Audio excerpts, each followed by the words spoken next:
नमस्कार. आज आपण बनवणार आहोत मटण सुक्का. तर चला सुरुवात करूया.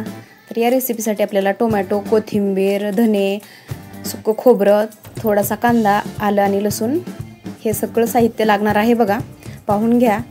आता आपल्याला मटण सुक्का बनवण्यासाठी एक मसाला बनवायचा आहे बघा. तर तवा तापवून त्यावरती सुकं खोबरं इथं मी खिसून घेतलं आहे आणि धने आपण व्यवस्थितपणे भाजून घेऊया त्याचा लालसर कलर होईपर्यंत. यामुळं हे सगळे जे इन्ग्रेडियंट्स आहेत हे भाजून घेतल्यामुळं मसाला एकदम आपला प्रॉपर बनतो आणि त्याची टेस्ट वेगळीच लागते. तर पहा, थोडंसं तेल वरतून टाकून तो भाजून घेऊया. चला, आपलं खोबरं आणि धने भाजून झालंय. आता हे आपण काढून घेऊया. बघा, ब्राऊन कलरवर भाजलेला आहे बघा. काढून घेऊया. आता याच तव्यामध्ये आपल्याला कांदा आणि टोमॅटो हे सुद्धा भाजून घ्यायचं आहे. आता मी इथं साधारण एक छोटासा कांदा कापून घेतलेला आहे बघा. तुमचं जे मटण सुक्कं बनवायचं आहे त्याच्या प्रमाणानुसार तुम्ही कांदा वापरू शकता.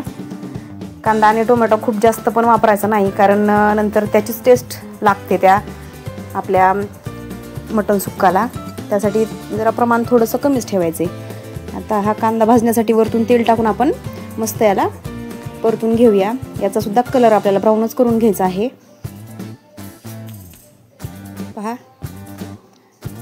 वरतून आलं आणि लसूण टाकून ते सुद्धा आपण यामध्ये परतून घेऊया. थोडंसं टोमॅटो ही मी इथं अर्धा यूज केलेला आहे बघा.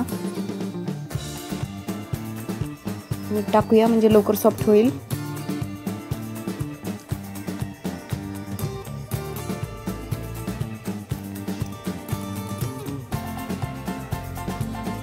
हे सगळे पदार्थ भाजून घेतल्यामुळे याची एक वेगळीच चव लागते त्या पदार्थाला.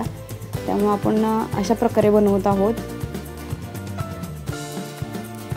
कोथिंबीरची देठ सुद्धा यामध्ये मी घातलेले आहेत, जेणेकरून मस्त अशी टेस्ट आपल्या मटण सुक्काला येईल. आता चला, हा सगळा मसाला आपण काढून भाजून घेतलेला आहे. आता हे आपल्याला मिक्सरला वाटून घ्यायचं आहे. तर पहा, आपला मसाला रेडी आहे. आता हेच आपल्याला सुक्कं मटण बनवायचं आहे. चला बनवूया. तेल टाकून त्यामध्ये हा मसाला आपल्याला परतून घ्यायचा आहे. थोडासा कांदा टाकून परतून घेऊया. जास्त कांदा मी वापरत नाही आहे, कारण आपण ऑलरेडी तो भाजून घेतलेला आहे. चला, यामध्ये आपण ते वाटण टाकून भाजून घेऊया. मस्त परतून घ्यायचं आहे बघा, तेल सुटेपर्यंत. आपला मसाला मस्त परतला गेला आहे बघा. आता यामध्ये आपण घरगुती मसाले यूज करणार आहोत. तर यामध्ये आपण एक मोठा चमचा काळं तिखट घातलेला आहे बघा. अर्धा चमचा लाल चटणी, अगदी थोडंसं मीठ आणि थोडीशीच हळद, कारण आपण मटण शिजवून घेताना त्यामध्ये ते यूज केलेलं असतं, म्हणून मिठाचं प्रमाण जरा कमीच ठेवायचं आहे, नाहीतर ते खारट होतं. वरतून एक मोठा चमचा मी धने पावडर वापरलेली आहे आणि इथं उकडून घेतलेलं मटण आपण त्यामध्ये मिक्स करून घेऊया.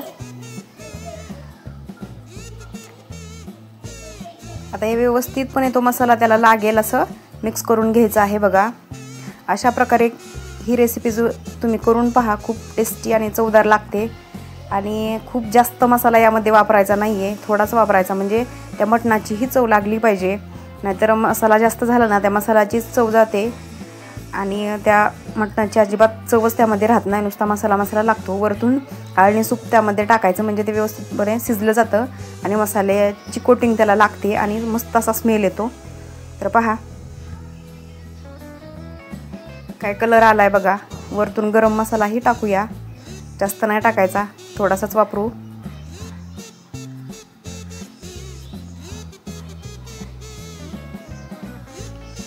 व्यवस्थित मिक्स करून आता हे आपल्याला थोडा वेळ झाकून ठेवायचं आहे बघा.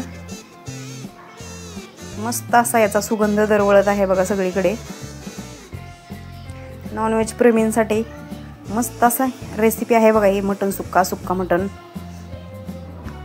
खूप अवघड नाही, एकदम सोप्या पद्धतीनं.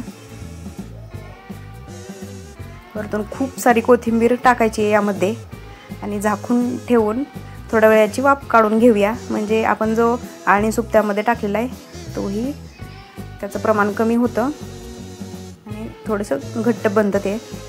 तर पहा मस्त बघा किती छान दिसत आहे आणि सुगंधही दरवळत आहे सगळीकडे.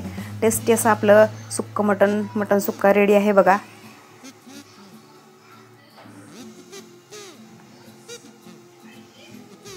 एकदम ज्युसी. तर अशा प्रकारे तुम्ही ही रेसिपी ट्राय करून पहा. नाही आवडली बोला मला. एक नंबर अशी रेसिपी आहे बघा मटण सुक्काची, एकदम सोपी आणि इझी. तर सोबत लिंबू कांदा आणि इंद्रायणी राईस, त्यासोबत हे ज्युसी असं मटण सुक्का बघा. आतमध्ये सुद्धा एकदम ज्युसी बनलेलं आहे. तर हे कॉम्बिनेशन एक नंबर आहे बघा. ही आपली रेसिपी तुम्ही नक्की ट्राय करा. आणि मस्त असा इंद्रायणी राईस आणि त्यासोबत हा मटण सुक्का म्हणजे एकदम परम सुख एक नंबर अशी रेसिपी. तर पहा आपली ही रेसिपी आवडल्यास शेवटी लाईक आणि सबस्क्राईब